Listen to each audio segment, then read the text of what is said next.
Welcome to our devotional for young men. This is Matthew Jimenez here from New Jersey. Today, January 22nd, the title of our devotional is The Snake in the Axe. Control your temper, for anger labels you as a fool.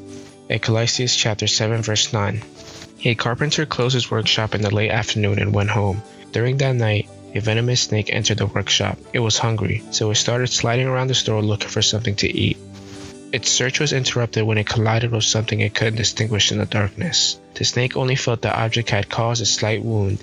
Seeking revenge, the snake bit the instrument, not knowing that it was an axe. What damage could a snake bite do to an axe? On the contrary, it was the snake that ended up even more injured and started bleeding from the mouth.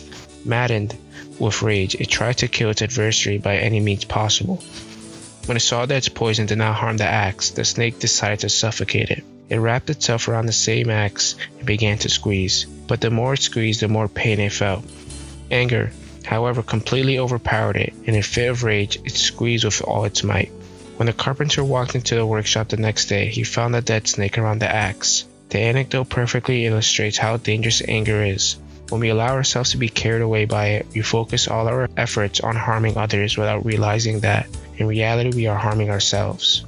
Letting anger blind us is taking poison and hoping that the other person dies. That is why the Bible contains so many teachings on anger management. In today's verse, Solomon points out that anger is the distinguishing characteristic of fools.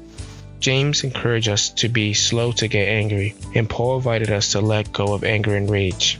In fact, Paul himself recognized that even when we can't avoid anger, we should not allow it to dominate us and lead us to sin, or for anger to last all day. Since I'm sure you don't want to self-destruct, I invite you today to decide to control your anger. If you need good motivation to take the first step, remember that God described himself as slow to anger and rich in unfailing.